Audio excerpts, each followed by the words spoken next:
Hey guys, Todd from Lowbrow Customs here again. We're gonna work on the Saturday Sportster some more. Woohoo! We got our stuff back from the powder coater. Would you look at that? Look how beautiful those look. Remember how dingy they looked before? Very inexpensive way to soup up your forks.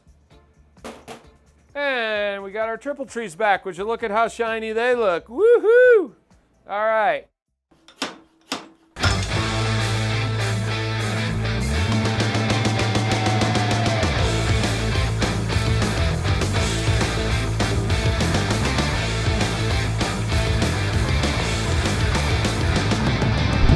Welcome to Saturday Sportster. Woo!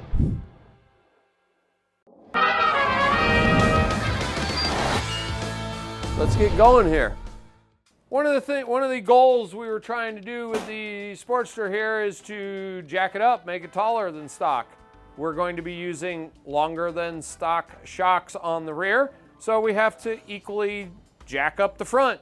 Well, I started looking around the good old interwebs, and as far as I knew, the best way to do it would be to use a longer fork tube. That's when I ran across a friend's website that I didn't know he had this cool product. Track or Die damper tube kit. These damper tubes will jack up your motorcycle with the stock springs and stock tubes. You can go 2 to 4 inches with this kit. If you're going to do 2 inches, he gives you a spacer.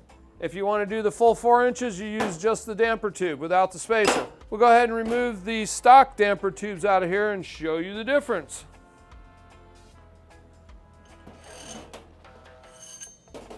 We've got our main spring, and you're just going to dump out your damper tube, and it's also going to reveal your rebound spring. That's the one on the tube. Here's your stock damper tube. Look at that difference. And simply installing this one part will jack the front of your forks up. Woo! We'll be off-roading in no time. Oh, Sportster. Oh, whatever you want to do. The damper tube is going to have this little ring chingadinga on the bottom here. You're going to need to remove those and put them onto the new ones. And it's split. If I could see what I was doing, we could get them off of there. Okay. Carefully remove it. Don't break it. If you break it, then you got to get a new one. That's just going to get installed on the bottom of the damper tube like so. Bada bing. Okay. Some other parts we're going to be using. We have this awesome James gasket fork kit on the website. It's going to come with all the necessary things. You may remember when we disassembled the forks, these things were trashed. They look terrible. Got new ones. Those go on the top. It also comes with the important thing, new seals. We don't want leaky forks. And it comes with a couple of new clips. And it comes with the rings. And it also has some sealing washers and screws for this little hole right there where Harley thought you could drain your forks there. That's pretty funny. Okay, and it has a couple of O-rings. Those would be used on your stock fork cap. That goes on the very top, threads in, preload your spring, bada bing. We're not going to be using these. I found these cool ones. They were in our swap meet pile. I think we used to sell these a long time ago, and somehow they just ended up there because we didn't sell them anymore. They weren't on the website. What these are adjustable. They're made by Speed Merchant. Preload, adjustment. So basically you have this hex that you can, and this little metal disc will go on top of the spring, and then when you turn this, it will apply more pressure so you can preload your springs and change your rate for different riding conditions, or for, you'll have a different effect. If that's not your cup of tea, you don't want to spend the money on those, we have these awesome ones that Lowbrow makes. We have this style, radius, and we also have this flush mount. These are available in black, they're available in chrome, they're available in brass. That will take the place of your stock cap. The really neat thing about this one is it will be flush when mounted. You'll see, because today we're gonna work on reassembling the forks, new seals, new components, make them longer. We're gonna work on getting the new triple trees on the frame with new bearings, new grease, and then we're gonna put the forks on the trees, and then we'll probably be able to get the wheels back on, because we got those back from powder coat too, and wait till you see them. They're pretty freaking awesome with the new tires on there. Woohoo, let's get going. We're also going to be utilizing this little colony kit here. What these are is the bottom screw that threads into the damper tube, like so. And basically you'll see when we get these reinstalled in the tubes, you saw they were sticking out the bottom, those go down in here. This will go up in this hole at the end, and there's a sealing washer on there, and you should always change that sealing washer anytime you're doing any type of fork service if you've removed this bolt. And also the bolt heads get boogered up on the stock ones. Remember when we took them apart? We have this kit available on the website. And the kit, if by some chance you want to reuse your old bolts because they're not boogered up, the seal kit does come with new sealing washers. So either way, replace those sealing washers. First thing we're going to want to do is we're going to go ahead and put these bushings back on the tubes. That's for they slide up and down inside the slider. You also want to inspect those if it's a higher mileage bike and make sure they're still in good condition. These look perfectly fine. You have two. Larger one goes on first. This split one goes in the groove like so. Then you're going to take your metal ring, flat side down,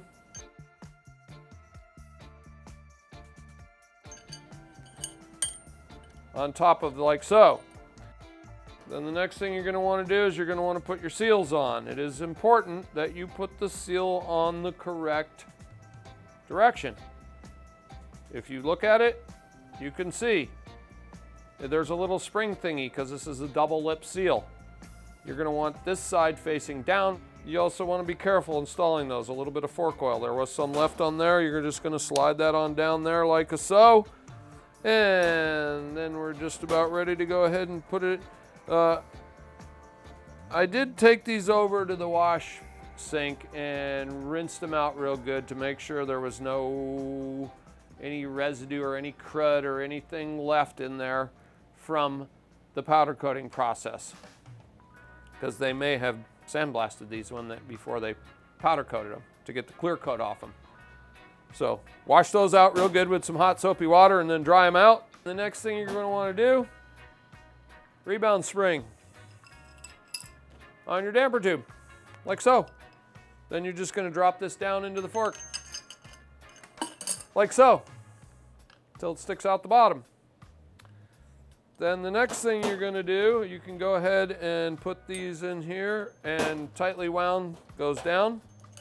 You'll see on the spring, it has a tightly wound portion and one that looks more normal. It goes all the way down to there, tightly wound, faces down. Let's see, do we want to put our caps on next and then assemble it? Because basically what you're looking for now, when you put the lower on, and in order to tighten this bottom one, you have to have some pressure on this, or this could just turn around while you're trying to tighten it. So you want to have this together. So we'll go ahead and, we might as well go ahead and put the top caps in. This job can be a real bear, let me tell you. Real pain getting those caps on.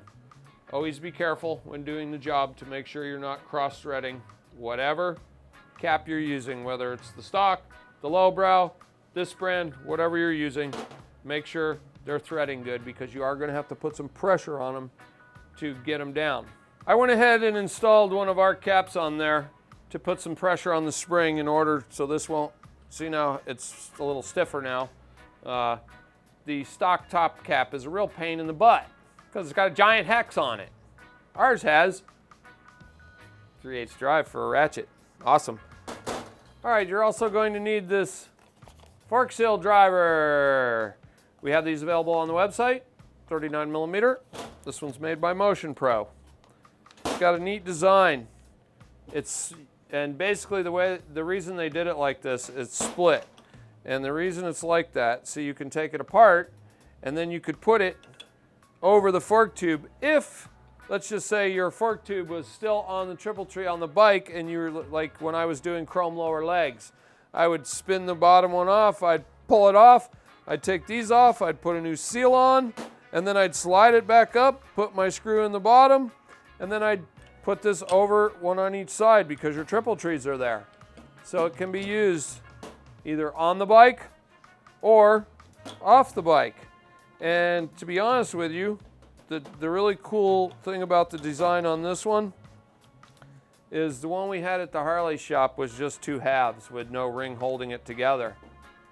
So if you accidentally slipped, you could drop the darn thing. But it will also fit over the top like so. This part, smaller diameter, is going to go up against the seal and drive it into the leg. I don't really know of any good way to do this without the tool. I suppose if you're really cheap, you could go get some plastic PVC tubing, but sometimes it really takes some slide hammer action to get that seal in there. So let's do it. Next thing, you have this little chinga here. Goes on the bottom of the damper tube before this gets assembled in the fork. So then all we have to do now is put a little bit of fork oil on the bushings, like so, and maybe a little bit around the seal. That will help the seal get installed.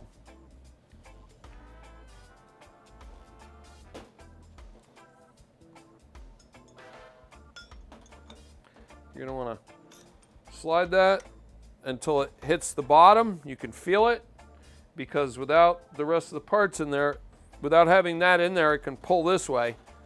So then you're going to take your 5mm Allen, because these are Showa forks, Japanese, and you need to have a long one, and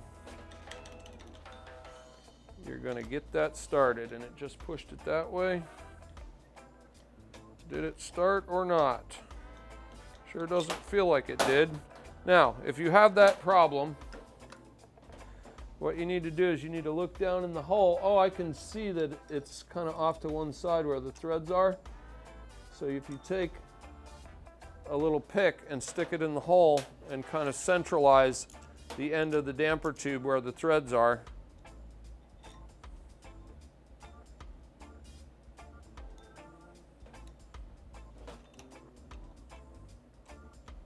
then it starts.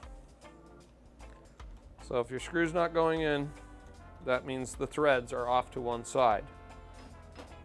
Okay, we got her tight. You're going to want to get that centered up. You're just going to put this over it. I know, table's a little jiggly, and there you go. She's installed. And then the next thing you do is you take this clip and it goes in the groove here. There's a groove inside there.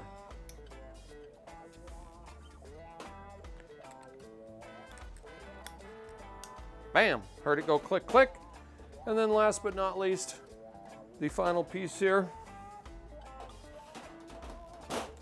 Once again, I'm just going to put a little bit of fork oil on this to help it.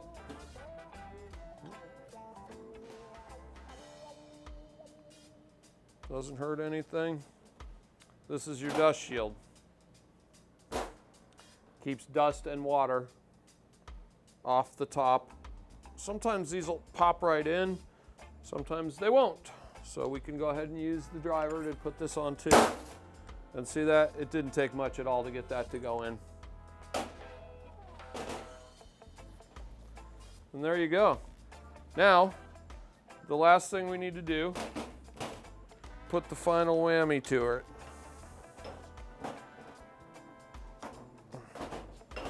Not really quite sure what the torque spec is on this, and I don't think I really care. Just going to tighten it. It should seal.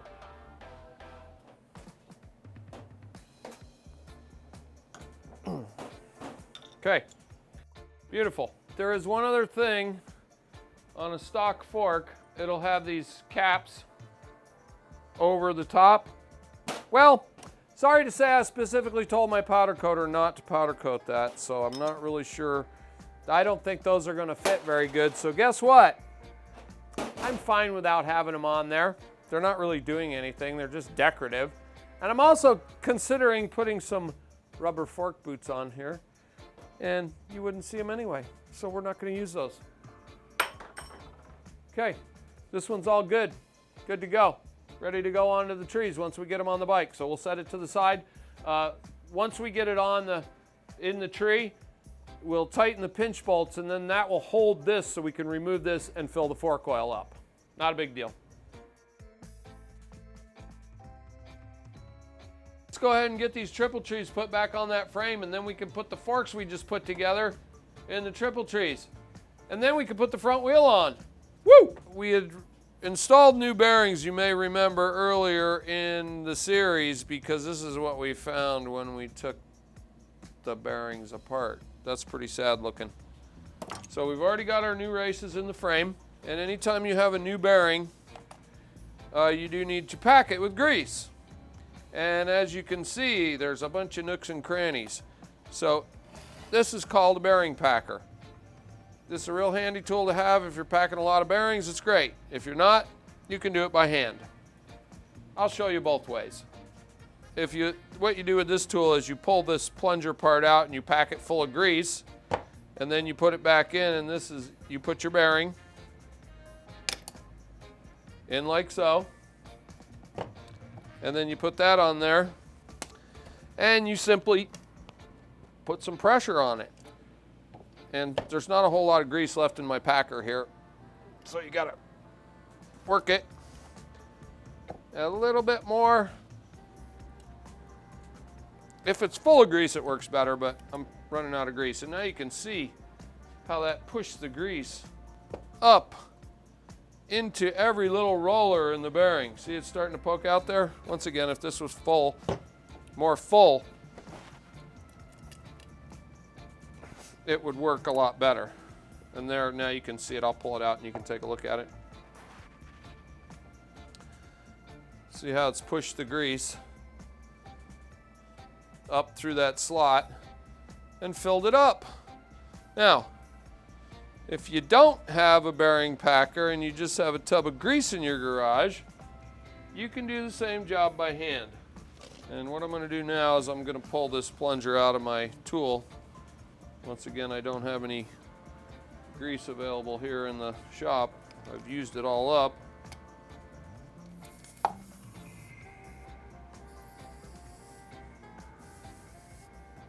The by hand method, it actually almost kind of works better if your hand is naked, but you know, whatever. You're just going to put some grease in your hand. Ha! And then you're going to take the bearing and you're going to work it like so. You're pushing that grease into that side there, into the grooves with the palm of your hand.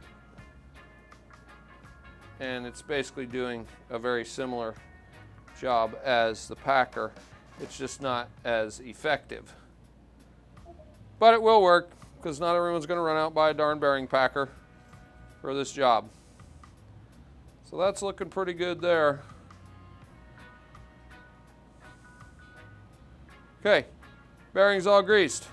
Then you want to head over to your motorbike and you want to put some grease in the races.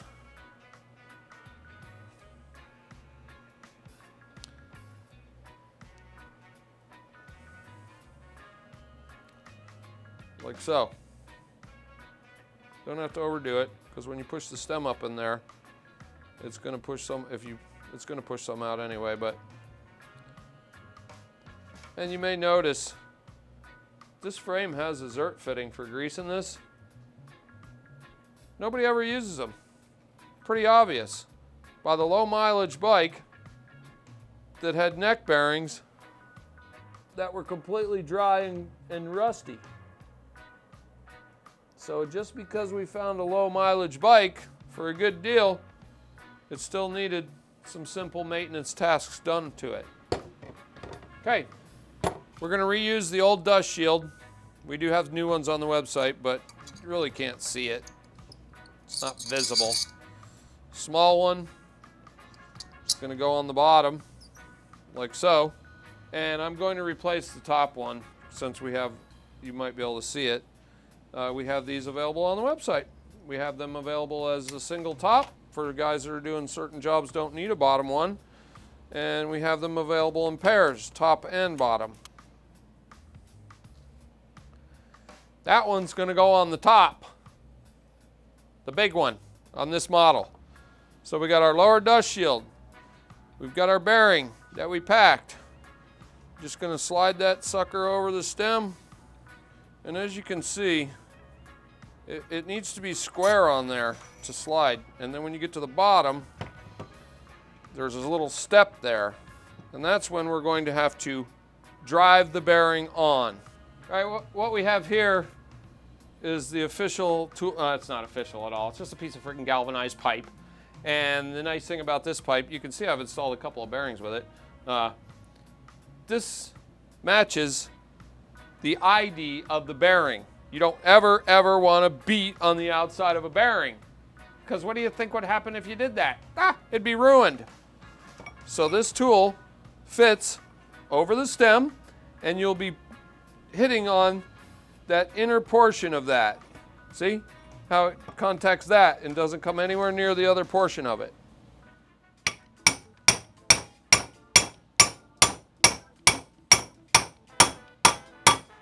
Hear that noise? That means she's home. Lucy, I'm home. Okay, no big deal.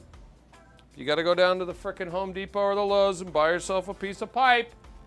That's what you're going to need to do. All right, next job's pretty easy. We got a bunch of grease on there. Grab your lower tree, have your upper tree handy. Stick it up in there.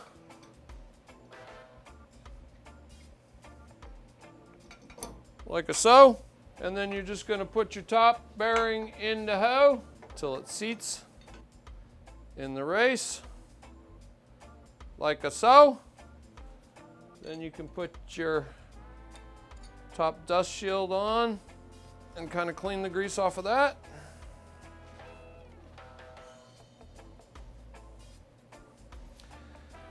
And then we're going to simply put the top tree over the stem and whoa, hey Nelly, look out. And then followed by this top bolt. And this is the Lowbrow radius, which once again has the 3/8 hex. Look out. It's almost like you need 3 hands for this silly job.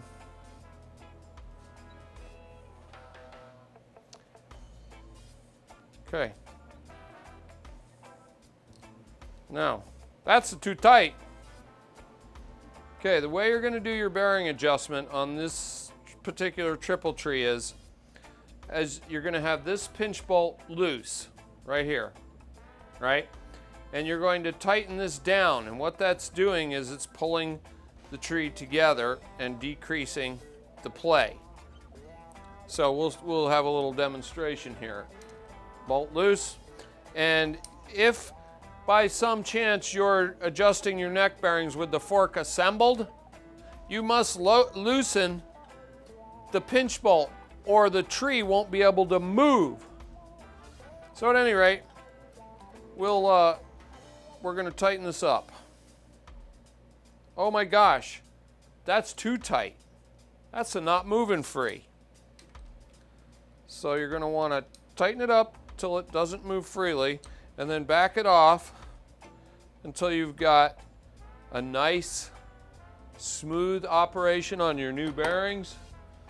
And you can also pull back and forth on the lower tree, and you shouldn't have any play like this. If you have play like this, it's too loose.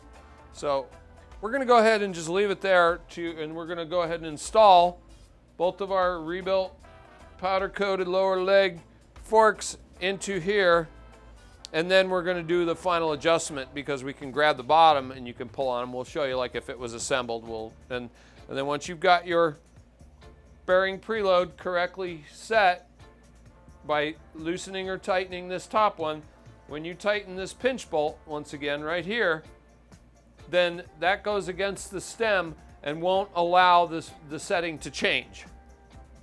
So it's important that if you're adjusting it, that this is loose and these are loose, or it won't be able to pull the trees together. And then once you're done adjusting, you go back over and retorque all of your fasteners. So that really wasn't very difficult at all, was it? Great. And once again, Zert fitting, use it. Even if you're not taking your forks apart, go down to the AutoZone and get yourself a tube of grease, because if you can plainly see that Harley-Davidson doesn't fill these bearings with grease at the factory with that Zert fitting. They do the same way I did it. They pack the bearings and they put it together. I distinctly remember when I was working at the shop, like generally on a 5,000 mile service, I would if it has a Zert fitting, I would pump it and use up a whole tube, and basically you pump it until you see the dirty grease come out, and it makes a giant mess. But it's important that you have good, clean grease, because that's your steering going down the road. Okay, let's get the forks, tube, and legs installed.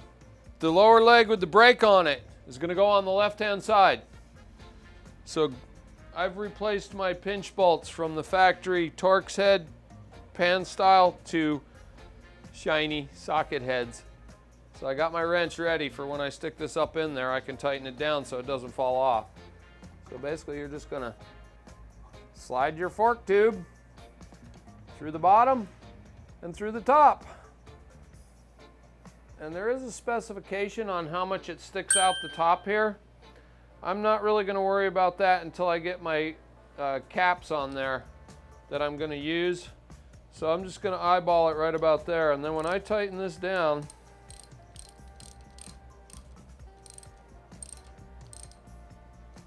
that's going to hold that from coming out. See? Oh, looking like a motorcycle again. All right, same procedure. Put the other side in.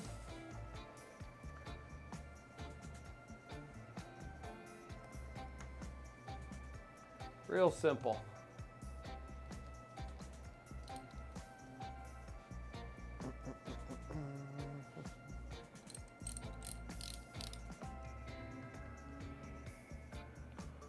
So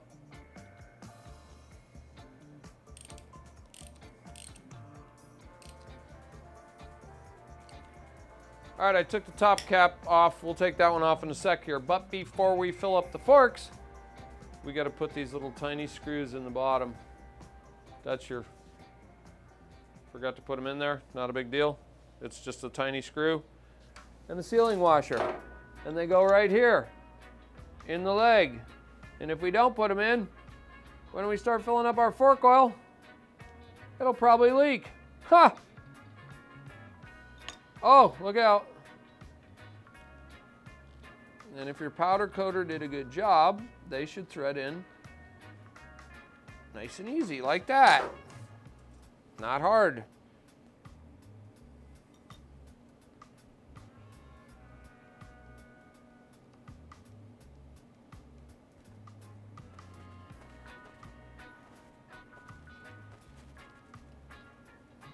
Okay. All right, top cap off. Grab a funnel. Book says 10.2. Using Type E Harley fork oil. We do have some fork oil on the website. Not Harley Type E, but it will suffice. I just happen to have some.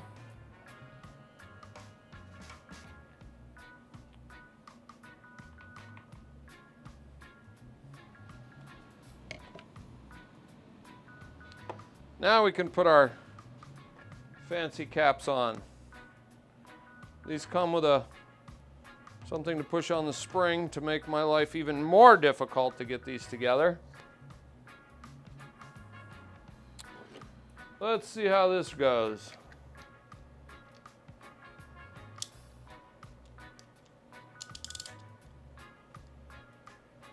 Oh my goodness, that's hard.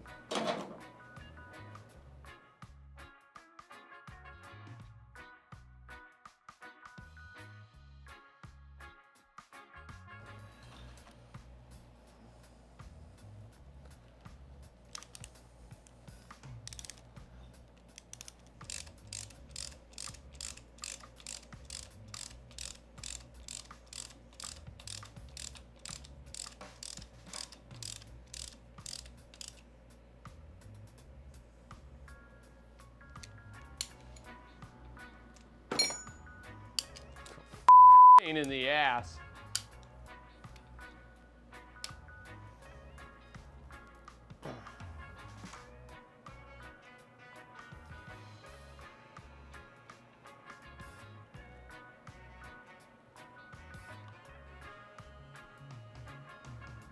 Good old Speed Merchant adjustable proved to be rather difficult to install by myself, so I had my cameraman helping push down on it, because basically you're going to put this washer, this metal washer, on top of the spring, and then that goes on, so that's that much further you have to shove that down.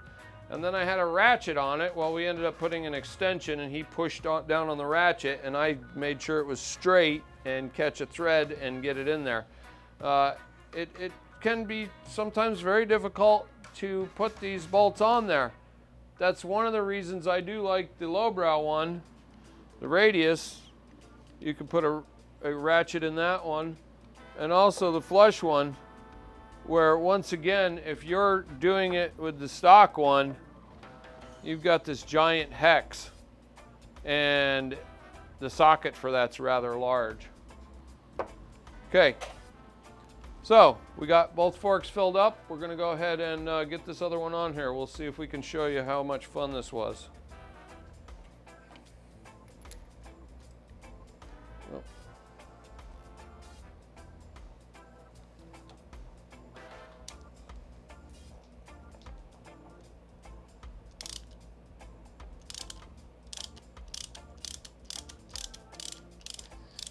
It's good. Got it. So, with a little help from my cameraman and having that long extension on there and having something to push on,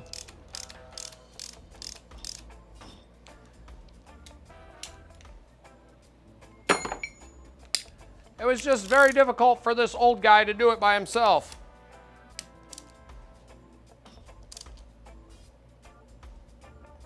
And there we go. Filled up, installed. All we got left to do is torque the pinch bolts.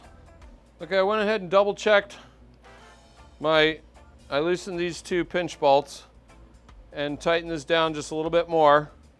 And what I was looking for was a nice movement here, once again, with no play.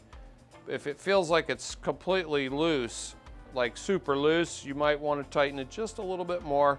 So that's what I did, and then I backed it off a little bit so that I have no play this way. So now, this one won't get tightened down. We'll be torquing all 5 of these, the lowers, the uppers, and the pinch bolt. So we'll go ahead and snug these up with our ratchet, and then we'll grab our torque wrench.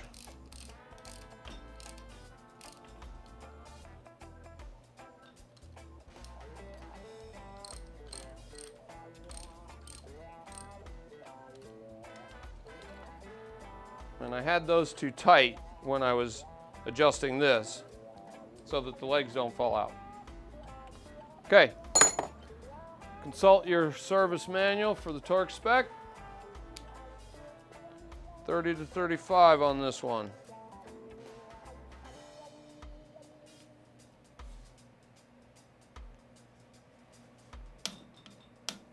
And there's that one.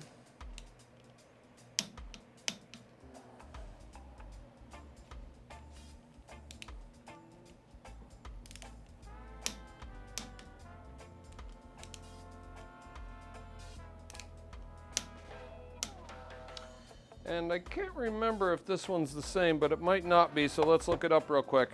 All right, looked up the pinch bolt. It was the same as the other ones. Just want to make sure. Didn't want to over tighten it. Oh, we didn't even have that one snugged up. There we go. Okay, so bearings adjusted with this one. All fasteners torqued. All good. Front end done.